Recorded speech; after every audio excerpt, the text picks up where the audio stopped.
Hey, thanks for watching again.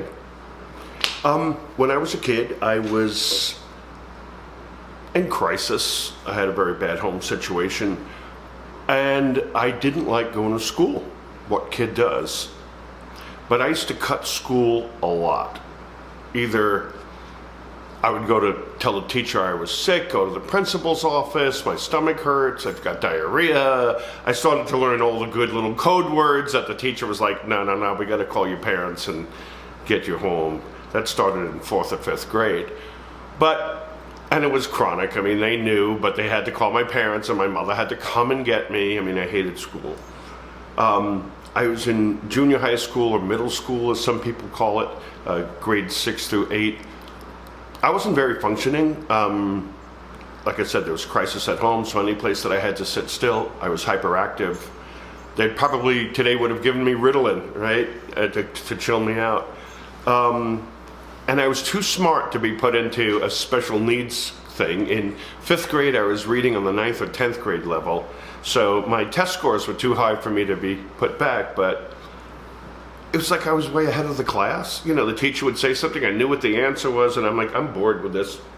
So I stopped. I would cut out of school, take the N train in from Brooklyn to Manhattan, and in Rockefeller Center, if you're from out of the US or New York, it's this incredible Art Deco building that was built by, the Rockefellers. Several buildings actually, went over several streets.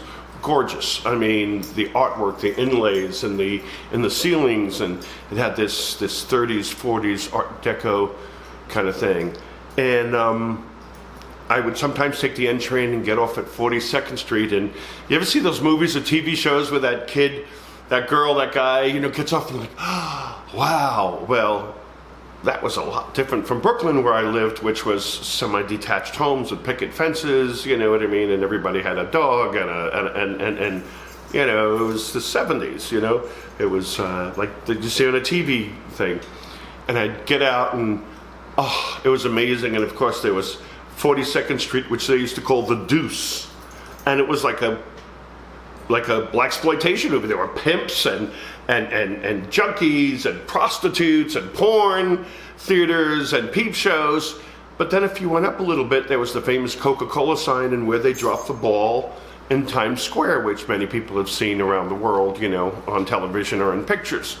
And I'd walk up there and just absorbing this incredible energy. I was supposed to be in school, and we were always told there were truant officers out there, and if they got you, they would drag you back, and boy, were you going to be in trouble. Well, in a city of a couple million people, a kid walking around in 8th, 7th, 8th grade, don't think didn't happen to me, and I don't know anybody who happened to, but it was a scare tactic. And I would go up Broadway and walk between the canyons of these buildings, and my mind was like, wow, this is like a whole other world. I want to be part of all this energy. Get up to Rockefeller Center and walk through the building. So in those days, you can get off the subway, go up a couple of blocks above ground, and then I knew on the 6th Avenue line, you could enter around 44th, 45th Street, and from 45th to 53rd Street, you were completely underground, under the street of 6th Avenue. And to me, it was amazing that they dug a hole like this, and there were shops underneath there, and then you got up into Rockefeller Center, and all of a sudden it got very fancy with granite and these clothing stores, nothing like we saw in Brooklyn. They were fancy shoes, and all the windows had like a little gold trim on it, and it had indirect lighting, pin spots, and I thought, wow, this is the epitome of something fancy and luxury, something I've never seen. And I remember walking through Rockefeller Center, and there's a sign, NBC Studios, and there's a girl saying, hey, do you want tickets, anybody free tickets for a TV show that they were filming upstairs? Now the place where the studio where they filmed Saturday Night Live, before that they had the Johnny Carson studio, the Saturday Night Live studio, and I think 1 or 2 other studios, and they would do the news out of there, but they were doing game shows out of there. And there was 3 on a match and Sale of the Century. Sale of the Century, you would get a car for $10. You would get a whole kitchen thing for $4. One of those sort of things. And I remember going to my first TV show, and I was blown away. I'm sitting in the audience, and this was a big studio. In the distance, there was a set, and this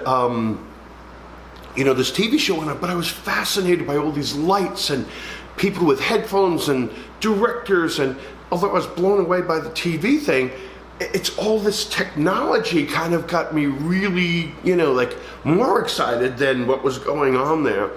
And I sat down front, and there was the announcer right over here, and and coming up next, Mrs. Smith is going to win, a whole thing. Stay tuned. He was the announcer. His name was Don Pardo. If you're an American, you may have watched Saturday Night Live, and at the end you go, "This is your announcer, Don Pardo." Well, he was kind of like the New York City guy, the announcer that used to announce for NBC at that particular time. I cut school so many times, I'd push my way to the front of the line and sit up front, and he used to turn around and go, "Hey kid, I see you here again. What'd you do, cut school?" And I'm like, no. He goes, "All right, you just stay over here. I'll keep an eye on you. Your secret's cool with me." So I got to see a bunch of TV shows. I remember I went over to the Ed Sullivan Theater. There was $10,000 Pyramid or something like that. And I began to know where the TV shows were filming. There was only 2 or 3 spots. And I would cut school and go to those and wander around Manhattan. And for a kid from Brooklyn, it was really, really amazing. And then I discovered museums. I went to the Met on Fifth Avenue, Metropolitan Museum of Art, and I walked in, and it was free on certain days, Tuesdays or Thursdays, and I walked in and made a right turn, and they had the Egyptian collection, and it was like they built a pyramid, and they dismantled the pyramid, put it in a building, and I just remember walking around going, "This is incredible, this is so incredible, I want to be a part of this energy." When I left home, I wound up coming into the city because I wanted this to be in my backyard. It was really amazing. I remember the subways. I would stand at the very first train car and cup my hands and watch how the tracks moved and the signals worked. And sometimes you could peek through the door, and I'd watch the train operator. So all the technology and all that kind of stuff really amazed me. It's funny, years later, going to Disney. I mean, I like Disney not because of Mickey Mouse, but the technology that it takes to put on these rides and shows. When I go to these things, it's a small world, the little puppets are dancing, but I want to go underneath the stage and the animatronics, what makes those work, and how did they project that talking head that's floating in the middle of the air? So I was always kind of like a little techno kid and stuff like that. And then, of course, I'd get on the subway. I think it was like 15 cents. Maybe I had enough for a pretzel, and then I'd cut my hands over the thing and ride back home to Brooklyn and call it a day. I quit school a lot. I quit school so much in 7th grade that my parents decided to put me to military school, again down in Florida.